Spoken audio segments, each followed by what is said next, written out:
back to the OTC podcast. This is Tarun Varma. I'm here with Abby Koenig. Hi, how are you? Let's get right into this. There was a great article on Elite Daily talking about pushovers. Yes. Really interesting conversation. It was a great article called In Defense of Pushovers, 4 Inner Strengths That Pushovers Actually Have.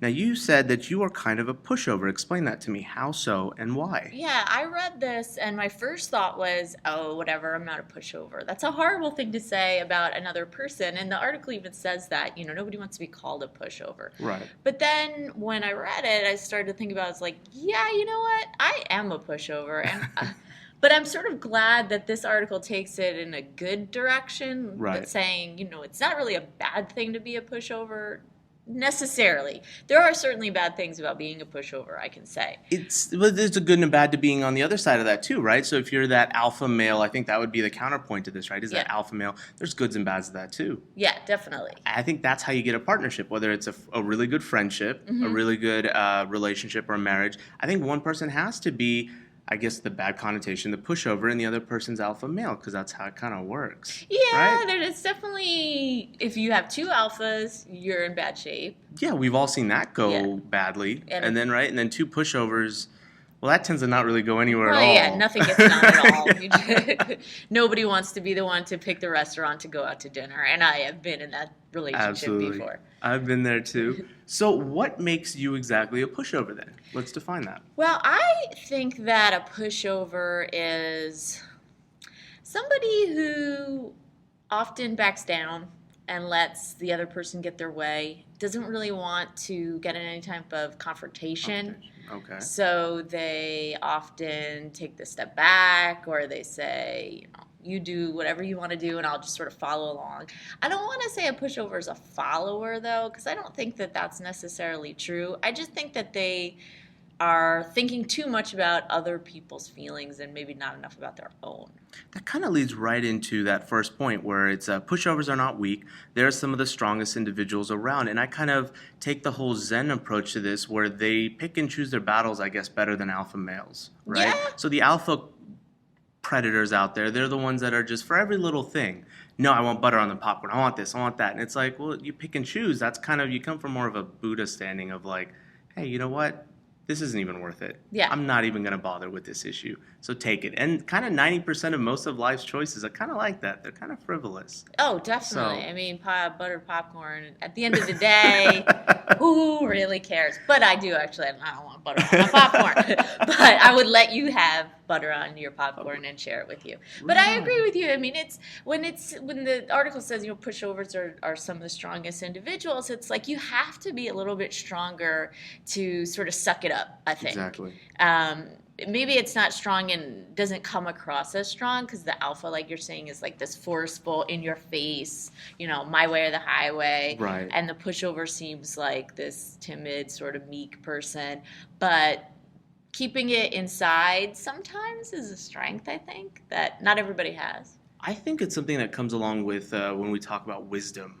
I think the pushovers tend to have far more wisdom in that respect. And you kind of see this, and I'm currently Game of Thrones is coming on, so I'm a huge Game of Thrones fan. And you see some of those the politics going on in the Capitol, and the more quiet people tend to hold more weight. Yeah. And that's exactly it, because they're not the ones that are yelling at people and getting things done and throwing rocks, but they're the ones that behind the scenes get everything done, and they're just mellow about it. Yeah.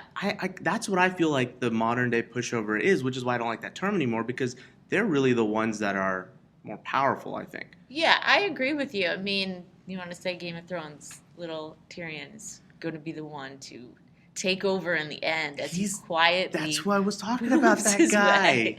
He's the one person who won't die. I really hope. I haven't read the book, so don't ruin it for me. I haven't either, so I hope that he is the last man standing, even if he's standing short. Yeah, and so you saw? Are you caught up all the way? I am caught up. So you saw the king die? Oh my God! It was awesome. It was the most satisfying thing ever. So again, he was the complete antithesis of what we were talking about. He's just blah blah blah blah blah. But a guy had no power. Right. On paper and everything, out in public, he had power, but he really didn't. Yeah. Same sort of thing. I think that the pushovers, tend to be really strong, and I'll say it from a point where most of my girlfriends have been that type too, because I'm very kind of alpha male-ish, and So you've been pushing them around. I've been kind of pushing them around, but not in a bad sense. I don't push them around. It's just I'm always like, oh, I'm really craving sushi, or I'm really craving this. And they're like, yeah, I don't really care.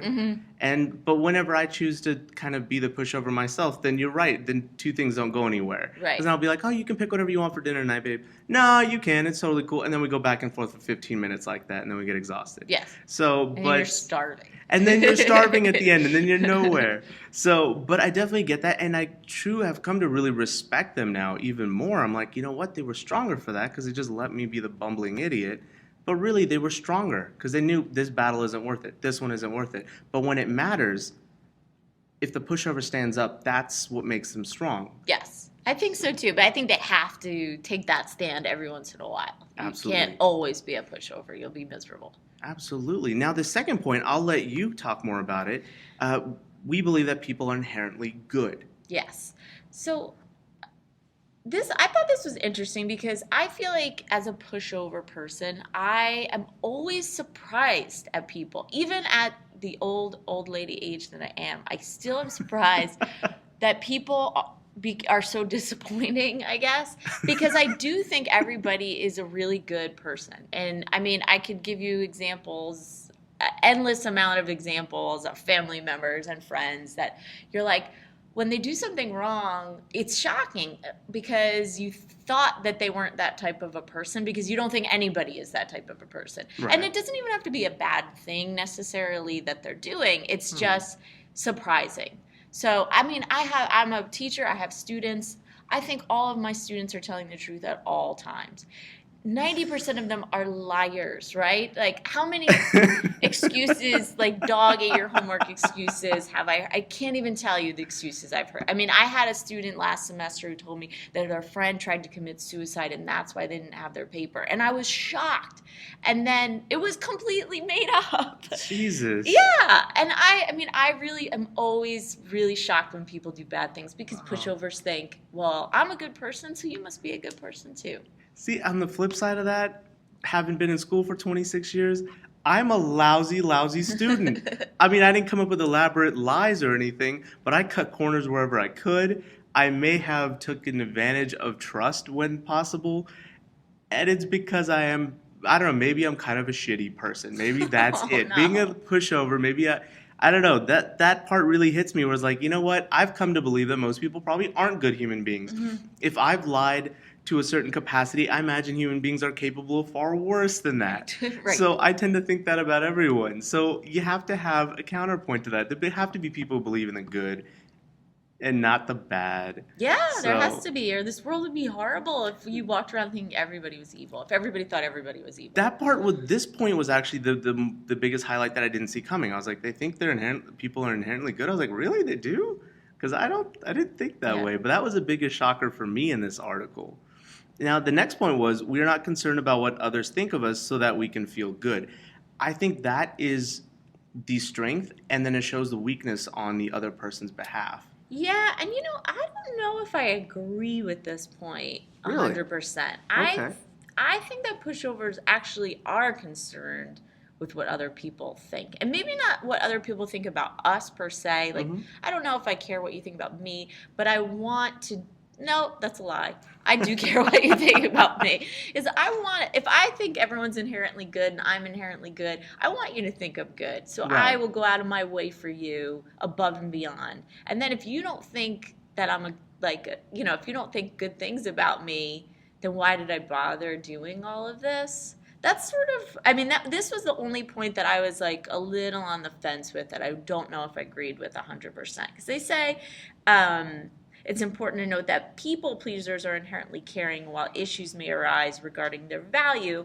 Pushovers devote time to others' requests. And that kind of made me think, well, aren't you kind of saying that if you're adhering or trying to make people feel good about you and you're kind of catering to them, don't you want them to think that you're Good as a well. good person? I think we all as human beings need validation, right? Sure. So in fact, coming from you, I'd like even almost a checklist, just off the top of your head. Give me a little checklist because I know in my relationships, I may not have been the most vocal about showing my appreciation and being like, hey, you look great. Thank you for doing this and that. But I always noticed that I'm a guy, so I internalize it all, right? So I'm always like, oh, I really appreciate you came out of her way to do this for me or did this and that.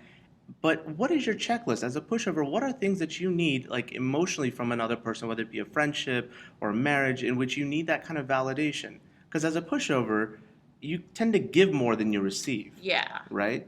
So what's your checklist? Well, I guess it would be number one, I mean, just feeling like somebody appreciates you. Right. And maybe that's what they're trying to say, in a sense, that it's not Right. like you don't have to love me or you don't have to think I'm funny or smart or whatever, but appreciate that I'm kind of going out of my way for you and that you would reciprocate. And then when you don't reciprocate, I'm surprised because I think that everybody's inherently good.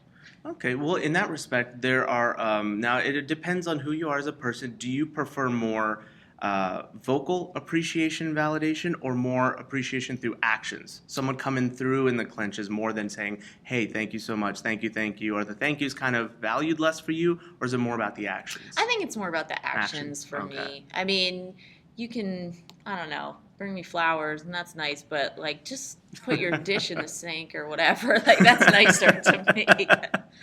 Okay. So you're a very efficient person Yes, then. I'm an Very efficient- efficient. Efficient pushover. Gotcha.